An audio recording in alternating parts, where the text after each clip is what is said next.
حضرت سیدنا ابراہیم خلیل اللہ علی نبینا و علیہ الصلوۃ والسلام نے ذوالحج کی 8ویں رات ایک خواب دیکھا جس میں کوئی کہنے والا کہہ رہا ہے کہ بے شک اللہ عز و جل نے تمہیں اپنے بیٹے کو ذبح کرنے کا حکم دیا ہے۔ آپ صبح سے شام تک اس بات میں غور فرماتے رہے کہ یہ خواب اللہ کی طرف سے ہے یا شیطان کی جانب سے۔ اسی لیے 8 ذوالحج کا نام یوم ترویہ یعنی سوچ بچار کا دن رکھا گیا۔ 9ویں رات پھر وہی خواب دیکھا اور صبح یقین کر لیا کہ یہ حکم اللہ عز و جل کی طرف سے ہے۔ اسی لیے 9 ذوالحج کو یوم عرفہ یعنی پہچاننے کا دن کہا جاتا ہے۔ 10ویں رات پھر وہی خواب دیکھنے کے بعد آپ نے صبح اس خواب پر عمل کرتے ہوئے بیٹے کی قربانی کا پکا ارادہ فرما لیا، جس کی وجہ سے 10 ذوالحج کو یوم النحر یعنی ذبح کا دن کہا جاتا ہے۔ پیارے محترم ناظرین، انبیاء کرام علیہم السلام کا مقام و مرتبہ جمیع مخلوق میں ارفع و اعلیٰ ہے، لہٰذا ان پر آنے والے امتحانات بھی اسی قدر شدید ہوتے ہیں، مگر قربان جائیے ان مقدس ہستیوں کے صبر و استقلال پر کہ وہ اس راہ میں آنے والے مصائب و آلام کو خندہ پیشانی سے برداشت کر کے نہ صرف بارگاہ الہی میں سرخرو ہو کر بلند درجات حاصل کرتے ہیں، بلکہ مستقبل میں آنے والے امتحانات کے لیے اپنے آپ کو اور گھر والوں کو بھی ہمہ وقت تیار رکھتے ہیں۔ ان کی یہی عظیم قربانیاں رہتی دنیا تک کے لیے لوگوں کے لیے مشعل راہ بن جاتی ہیں۔ چونکہ انبیاء کرام علیہم السلام کے خواب وحی ہوتے ہیں، لہٰذا ابراہیم علیہ السلام سمجھ گئے کہ میرا رب عز و جل مجھے اپنے بیٹے کو ذبح کرنے کا حکم ارشاد فرما رہا ہے۔ فوراً اپنے لخت جگر کو فرمان خداوندی پر قربان کرنے کے لیے تیار ہو گئے، اور آپ نے یہ سارا ماجرا اپنے نوخیز یعنی کم عمر بیٹے حضرت اسماعیل علیہ السلام کو بھی بتا دیا کہ اللہ رب العزت کا فرمان ہے کہ میں تمہیں ذبح کر دوں۔ اب تم بتاؤ تمہاری کیا رائے ہے؟ تفسیر خازن میں ہے کہ حضرت ابراہیم علیہ السلام نے حضرت سیدنا اسماعیل علی نبینا و علیہ السلام سے اس لیے مشورہ نہیں مانگا تھا کہ اگر ان کی مرضی نہ ہو تو ان کی رائے پر عمل کریں، بلکہ اس سے حضرت اسماعیل علیہ السلام کا امتحان مقصود تھا کہ اللہ عز و جل کی طرف سے ملنے والی آزمائش پر ان کے کیا جذبات ہیں، اور اللہ عز و جل کے حکم کی اطاعت اور اس کی طرف سے ملنے والی مشقت پر ان کے صبر اور ثابت قدمی کا علم ہو جائے، اور وہ حکم خداوندی کی بجا آوری پر ملنے والے ثواب کو پانے میں بھی کامیاب ہو سکیں۔ حضرت سیدنا ابراہیم علیہ السلام نے حضرت سیدنا اسماعیل علی نبینا و علیہ السلام سے جب یہ جواب بیان فرمایا تو اس پیکر تسلیم و رضا نے جو جواب دیا اسے قرآن پاک پارہ 23 سورۃ الصافات کی آیت نمبر 102 میں ان لفظوں سے بیان کیا گیا۔ قال یا ابت افعل ما تؤمر ستجدنی ان شاء اللہ من الصابرین۔ ترجمہ کنز ایمان، کہا اے میرے باپ کیجئے جس بات کا آپ کو حکم ہوتا ہے، خدا نے چاہا تو قریب ہے کہ آپ مجھے صابر پائیں گے۔ تفسیر خازن میں ہے کہ حضرت سیدنا اسماعیل علیہ السلام نے اپنے والد محترم سے عرض کیا کہ ابو جان، ذبح کرنے سے پہلے مجھے رسیوں سے مضبوط باندھ دیجئے گا تاکہ میں ہل نہ سکوں، کیونکہ مجھے ڈر ہے کہ کہیں میرے ثواب میں کمی نہ ہو جائے، اور میرے خون کی چھینٹوں سے اپنے کپڑے بچا کر رکھیے تاکہ انہیں دیکھ کر میری امی غمگین نہ ہوں۔ چھری خوب تیز کر لیجئے تاکہ میرے گلے پر اچھی طرح چل جائے، یعنی گلا فوراً کٹ جائے، کیونکہ موت بہت سخت ہوتی ہے۔ آپ مجھے ذبح کرنے کے لیے پیشانی کے بال لٹائیے، یعنی چہرہ زمین کی طرف ہو، تاکہ آپ کی نظر میرے چہرے پر نہ پڑے، اور جب آپ میری امی جان کے پاس جائیں تو انہیں میرا سلام پہنچا دیجئے، اور اگر آپ مناسب سمجھیں تو میری قمیض انہیں دے دیجئے۔ اس سے ان کو تسلی ہوگی اور صبر آ جائے گا۔ حضرت ابراہیم علیہ السلام نے ارشاد فرمایا، اے میرے بیٹے، تم اللہ عز و جل کے حکم پر عمل کرنے میں میرے کیسے عمدہ مددگار ثابت ہو رہے ہو۔ پھر حضرت اسماعیل علیہ السلام نے جس طرح کہا ان کو اسی طرح باندھ دیا، اپنی چھری تیز کی، حضرت اسماعیل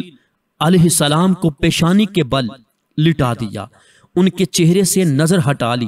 اور ان کے گلے پر چھری چلا دی، لیکن چھری نے اپنا کام نہ کیا، یعنی گلا نہ کاٹا۔ حضرت سیدنا ابراہیم علیہ السلام نے جب حضرت سیدنا اسماعیل علیہ السلام کو ذبح کرنے کے لیے زمین پر لٹایا تو اللہ عز و جل کے حکم سے حضرت جبرائیل علیہ السلام بطور فدیہ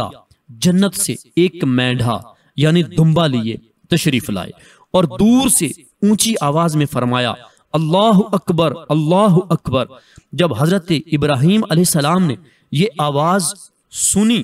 تو اپنا سر آسمان کی طرف اٹھایا اور جان گئے کہ اللہ عز و جل کی طرف سے آنے والی آزمائش کا وقت گزر چکا ہے اور بیٹی کی جگہ فدیہ میں مینڈھا بھیجا گیا ہے، لہٰذا خوش ہو کر فرمایا، لا الہ الا اللہ واللہ اکبر۔ جب حضرت اسماعیل علیہ السلام نے یہ سنا تو فرمایا، اللہ اکبر وللہ الحمد۔ اس کے بعد سے ان تینوں پاک حضرات کے ان مبارک الفاظ کی ادائیگی کی یہ سنت قیامت تک کے لیے جاری و ساری ہو گئی۔ پیارے محترم ناظرین، بیان کردہ واقعے میں ہمارے لیے بھی مدنی پھول موجود ہیں، جیسا کہ آپ نے ملاحظہ فرمایا کہ جب حضرت ابراہیم علیہ السلام نے حضرت اسماعیل علی نبینا و علیہ السلام کو اپنا خواب بتایا تو آپ بجائے غمگین اور خوف زدہ ہونے کے فرحت و مسرت سے گویا جھومنے لگے کہ میری خوش قسمتی کہ اللہ عز و جل نے میری قربانی کو طلب فرمایا ہے، اور بخوشی اللہ پاک کی راہ میں قربان ہونے کے لیے تیار ہو گئے۔ اس کے برعکس اگر کسی پر ذرا سی آزمائش آ جائے یا کوئی تکلیف پہنچے تو وہ شکوہ و شکایت بلکہ معاذ اللہ بے صبری کا مظاہرہ کرتے ہوئے بسا اوقات کفریات تک بک جاتا ہے اور رب تعالی کی ناراضی مول لیتا ہے۔ ایسے موقع پر خوب صبر کا مظاہرہ کرنا چاہیے کہ یہ آزمائش بھی اللہ عز و جل کی طرف سے رحمت ہے۔ چنانچہ حضرت سیدنا انس رضی اللہ تعالی عنہ سے روایت ہے کہ حضور پاک صاحب لولاک سیاح افلاک صلی اللہ تعالی علیہ وآلہ وسلم نے فرمایا کہ بے شک زیادہ اجر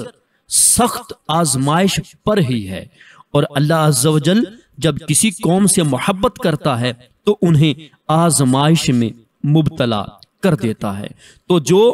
اس کی قضا پر راضی ہو اس کے لیے رضا ہے، اور جو ناراض ہو اس کے لیے ناراضی ہے۔ اس واقعے سے تربیت اولاد کا بھی درس ملتا ہے کہ ہمارے بچے اگرچہ ہمارے دل کا چین اور آنکھوں کا نور سہی، لیکن اس سے پہلے اللہ عز و جل کے بندے، نبی کریم صلی اللہ علیہ وآلہ وسلم کے امتی اور اسلامی معاشرے کے اہم فرد بھی ہیں۔ اگر ہماری تربیت انہیں اللہ عز و جل کی عبادت، سرکار مدینہ صلی اللہ علیہ وآلہ وسلم کی اطاعت اور سنتوں سے محبت اور گناہوں سے نفرت نہیں دلا سکی تو انہیں اپنا فرما بردار بنانے کا خواب دیکھنا بھی چھوڑ دینا چاہیے، کیونکہ یہ اسلام ہی ہے جو ایک مسلمان کو اپنے والد کا مطیع و فرما بردار بننے کی تعلیم دیتا ہے۔ اسی لیے ہمیں اولاد کی ظاہری زیب و زینت، اچھی غذا، اچھا لباس اور دیگر ضروریات کے ساتھ ساتھ ان کی اخلاقی اور روحانی تربیت کے لیے بھی ہر دم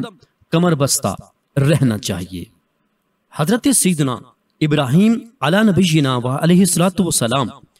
جب آپ حضرت سیدنا اسماعیل علیہ السلام کی والدہ حضرت ہاجرہ رضی اللہ تعالی عنہا اور آپ علیہ السلام کو شہر مکہ میں لائے اور انہیں وہاں چھوڑ دیا، اس دوران ایک طویل عرصہ وہاں گزر گیا اور مکہ مکرمہ میں ہی قبیلہ جرہم نے پڑاؤ ڈالا اور وہ بھی وہاں رہنے لگے۔ اسی عرصے میں حضرت اسماعیل علیہ السلام بھی جوان ہو چکے تھے۔ حضرت سیدنا اسماعیل علی نبینا و علیہ الصلوۃ والسلام نے ان کی ایک عورت سے شادی کر لی اور ان کی والدہ حضرت سیدتنا ہاجرہ رضی اللہ تعالی عنہا کا اس عرصے میں وصال ہو گیا۔ ایک مدت گزرنے کے بعد حضرت سیدنا ابراہیم علیہ السلام اپنے بیٹے حضرت سیدنا اسماعیل علی نبینا و علیہ الصلوۃ والسلام کے گھر تشریف لائے اور ان کی زوجہ سے پوچھا کہ آپ کے صاحب یعنی شوہر کہاں ہیں؟ انہوں نے عرض کی وہ شکار کے لیے تشریف لے گئے ہیں، اللہ عز و جل آپ پر رحم فرمائے، آپ تشریف رکھیں، وہ انشاءاللہ عز و جل ابھی آتے ہی ہوں گے۔ حضرت سیدنا ابراہیم علی نبینا و علیہ الصلوۃ والسلام نے پوچھا تمہارے پاس کچھ کھانے کو ہے؟ انہوں نے عرض کی جی ہاں، اس کے ساتھ ہی دودھ اور گوشت حاضر خدمت کر دیا۔ حضرت سیدنا ابراہیم علی نبینا و علیہ الصلوۃ والسلام نے ان سے ان کی گزر بسر کے بارے میں پوچھا تو حضرت سیدنا اسماعیل علی نبینا و علیہ الصلوۃ والسلام کی زوجہ نے عرض کی کہ ہم بخیر ہیں اور الحمدللہ عز و جل خوشحال بھی ہیں۔ تو حضرت سیدنا ابراہیم علی نبینا و علیہ الصلوۃ والسلام نے ان دونوں کے لیے دعائے برکت کی۔ پھر حضرت سیدنا ابراہیم علیہ السلام نے ان سے کہا کہ جب تمہارے صاحب یعنی شوہر آئیں تو انہیں میرا سلام دینا اور کہنا کہ اپنے دروازے کی چوکھٹ کو باقی رکھیں۔ جب حضرت سیدنا اسماعیل علیہ السلام تشریف لائے تو انہوں نے اپنے والد محترم کی خوشبو محسوس کی تو اپنی زوجہ سے پوچھا کیا آج یہاں کوئی آیا تھا؟ انہوں نے جواب دیا ہاں، ایک خوبصورت چہرے والے اور اچھی خوشبو والے بزرگ تشریف لائے تھے۔ اس کے بعد انہوں نے تمام ماجرا سنایا اور یہ بھی کہا کہ میں نے ان کا سر اقدس دھویا تھا اور یہ ان کے قدموں کے نشان ہیں۔ حضرت سیدنا اسماعیل علیہ السلام نے تمام واقعہ سن کر ارشاد فرمایا وہ میرے والد حضرت ابراہیم تھے اور میرے دروازے کی چوکھٹ سے مراد تم ہو، اور انہوں نے مجھے حکم دیا ہے کہ میں تمہیں روکے رکھوں۔ پیارے محترم ناظرین، اس واقعے سے یہ درس ملتا ہے کہ جب کوئی مہمان آئے تو ہمیں اپنی حیثیت کے مطابق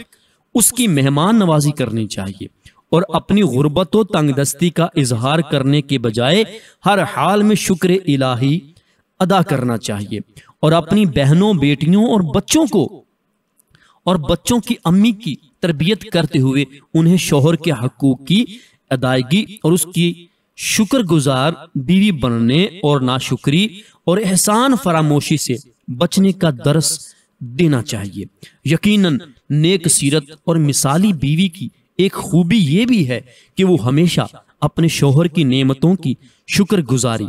کرتی رہتی ہے اور کبھی اس کے احسانات کا انکار کر کے ناشکری نہیں کرتی۔ وہ اچھی طرح جانتی ہے کہ شوہر مجھ جیسی صنف نازک کے لیے ایک مضبوط سہارا اور اللہ عز و جل کی نعمت ہے، وہی میری ضرورتوں کو پورا کرتا ہے اور اس کی وجہ سے مجھے اولاد کی نعمت ملی ہے۔ مگر بدقسمتی سے ہمارے معاشرے میں کئی اسلامی بہنیں ناشکری کی بلا میں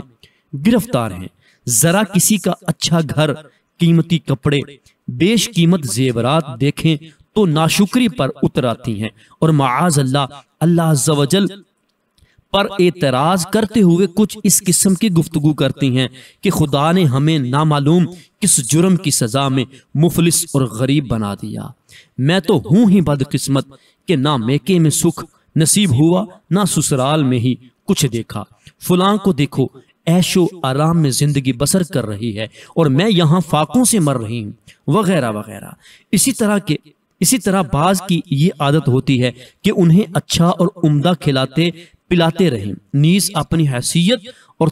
طاقت کے مطابق کپڑے، زیورات اور دیگر ساز و سامان دیتے رہیں، لیکن اگر کبھی کسی مجبوری سے کوئی خواہش پوری نہ کر سکیں تو وہ شوہر کی زندگی بھر کے احسانات کو بلا کر اس کی ناشکری کرتے ہوئے کہتی ہیں کہ ہائے، مجھے اس گھر میں کبھی سکھ نصیب نہیں ہوا، تم نے میری کبھی کوئی خواہش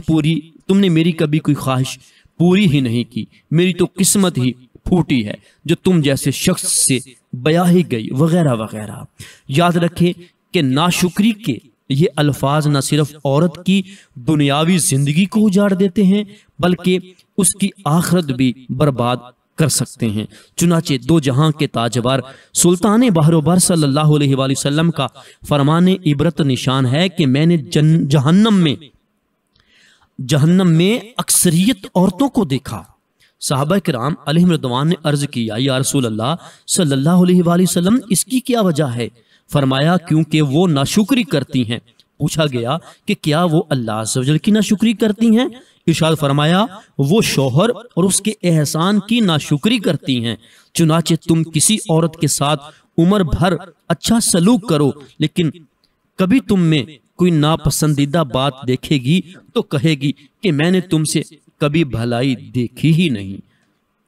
جو اسلامی بہنیں عقل مندی کا ثبوت دیتے ہوئے اپنے شوہر کی فرما بردار اور شکر گزار بیوی بننے کا کردار نبھاتی ہیں، ان کے لیے جنت کی بشارت ہے۔ چنانچہ فرمان مصطفیٰ صلی اللہ علیہ وآلہ وسلم ہے، جو عورت 5 نمازیں پڑھے، رمضان کے روزے رکھے، اپنی عزت و ناموس کی حفاظت کرے اور اپنے شوہر کی اطاعت کرے تو اس سے کہا جائے گا کہ جنت کے جس دروازے سے چاہو جنت میں داخل ہو جاؤ۔ تو پیارے محترم ناظرین، اللہ تعالیٰ سے دعا ہے کہ جو کچھ سنا اللہ تعالیٰ ہمیں اس پر عمل کرنے کی توفیق عطا فرمائے، آمین بجاہ النبی الامین صلی اللہ علیہ وآلہ وسلم۔